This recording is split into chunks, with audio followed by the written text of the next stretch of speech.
kiai sesat ahli neraka. Oh. Kiai kan kaget, Bu.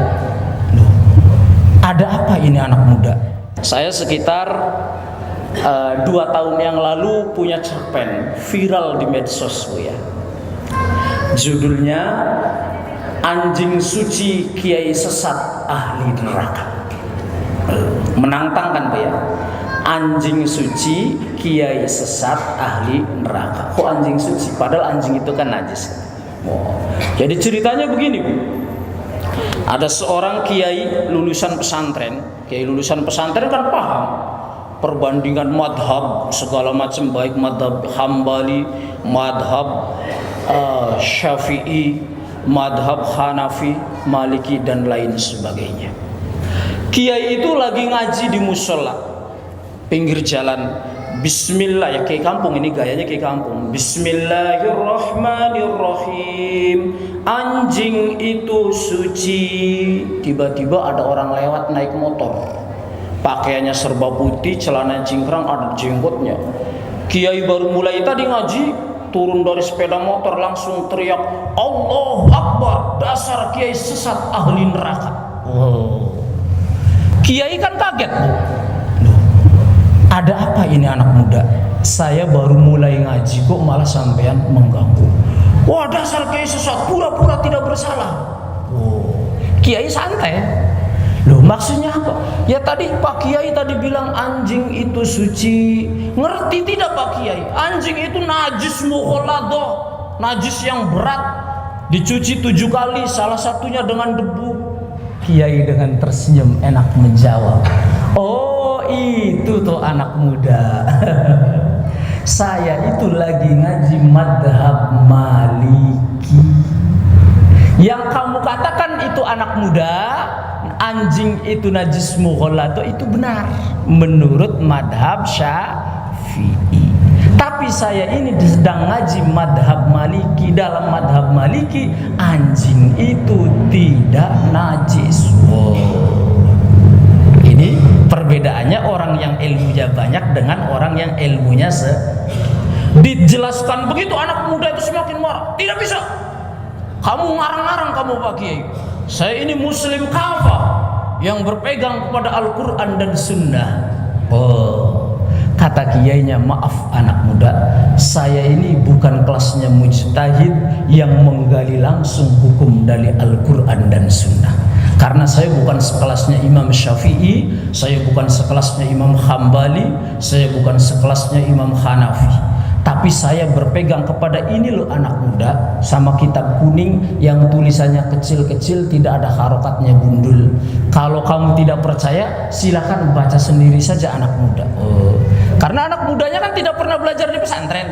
Jadi disodorin kitab kuning langsung, anu Pak Kiai, kacamata saya ketinggal, saya pulang dulu ya, ngambil kacamata. Selepas pengajian, ibu-ibu ini pada upload status medsos. Tadi di pengajian ada anak muda mengganggu pengajian Pak Kiai saya. Yang intinya adalah, pertama, orang bodoh dengan kebodohannya sering merasa dirinya paling benar. Orang bodoh dengan kebodohannya sering menuduh orang yang ilmunya lebih luas itu dituduh sesat. Orang bodoh, ini kata ibu-ibu upload di medsos, orang bodoh dengan kebodohannya sering tidak menyadari dia itu menelanjangi dirinya sendiri, menampakkan kebodohan. Dan yang pasti orang bodoh dengan kebodohannya itu sangat mudah menyalahkan golongan lain. Paham bapak-bapak, ibu-ibu cerita ini? Itu. Nah, oleh karenanya, marilah kita itu belajar kepada Imam Asy-Syafi'i. Siapa yang tidak kenal Imam Syafi'i? Muhammad bin Idris As-Syafi'i, yaitu pendiri madhab Syafi'iyah, salah satu madhab besar dari madhab 4. Beliau orangnya ganteng, karena beliau jadi dengan Nabi Muhammad bertemu nasabnya kepada Abdul Muttalib, jadi berarti saudara sepupu istilahnya. Beliau cerdasnya luar biasa. hafal Al-Quran masih anak sudah hafal Al-Quran. Ada yang mengatakan beliau umur 5 tahun sudah hafal Al-Quran, ada yang mengatakan umur 7 tahun. Dan hafalnya Imam Syafi'i kepada Al-Quran tidak seperti anak-anak zaman sekarang. Sekarang di TV kan banyak tuh ya kontes itu hafalan Al-Quran, tapi cuman lafadznya saja. Kalau Imam Syafi'i hafal Al-Quran lafdon wa makna wa murodan, maknanya, lafadznya, kandungannya paham. Beliau hafal kitab Al-Muwatta. Kitab Al-Muwatta itu babonnya madhab Maliki, karena Imam Syafi'i itu muridnya Imam Malik. Madhab Malik itu madhab negara-negara Arab bagian barat, kayak Maroko, Aljazair, Libya, Tunis, itu madhabnya Maliki. Imam Syafi'i waktu umur 15 tahun sudah punya otoritas memberikan fatwa di Masjidil Haram. Kecerdasan Imam Syafi'i tak tertandingi dan diakui kecerdasannya oleh para ulama besar pada masanya. Karya terbesar Imam Syafi'i adalah Ar-Risalah, yang merupakan kitab usul fikih pertama.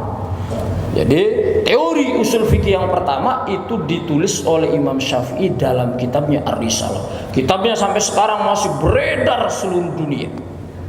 Yang ingin saya katakan, segitu hebatnya Imam Syafi'i, segitu cerdasnya Imam Syafi'i, segitu pinternya Imam Syafi'i, Imam Syafi'i tidak pernah mengatakan salah kepada orang lain. Imam Syafi'i tidak pernah menuduh sesat kepada orang lain. Imam Syafi'i tidak mengatakan orang lain itu tersesat atau bid'ah. Tetapi salah satu ungkapan Imam Syafi'i yang sangat populer adalah ra'yi shawabun yahtamilul khata' wa ra'yu ghairi khata'un yahtamilu as-shawab. Itu Imam Syafi'i. Apa artinya? Kata Imam Syafi'i, pendapat saya itu benar tapi bisa jadi salah, dan pendapat orang lain salah tapi bisa jadi benar. Itu betapa hebat. Kurang apa Imam Syafi'i? Zaman Imam Syafi'i belum ada Google. Tidak ada ceritanya belajar di Google. Atau yang dadak lagi pepet WA gurunya, saya lagi terpepet. Belum ada WA zamannya Imam Syafi'i. Cerdasnya luar biasa. Tapi Imam Syafi'i tidak pernah mengatakan orang lain itu salah, tidak pernah menuduh orang lain sesat, tidak pernah menuduh orang lain ahli bid'ah. Ustadz zaman sekarang baru masuk Islam kemarin sore, nahwu sorof tidak bisa, boro-boro mantik balaghah, boro-boro usul fikih, boro-boro maqasidus syariah, boro-boro mengerti ulumul Quran, tapi dengan seenaknya para ustadz dadakan kiai anu sesat, kiai anu tohut, kiai anu, padahal bersumber dari minimnya keterbatasannya ilmunya ustadz itu sendiri. Sallu ala Nabi Muhammad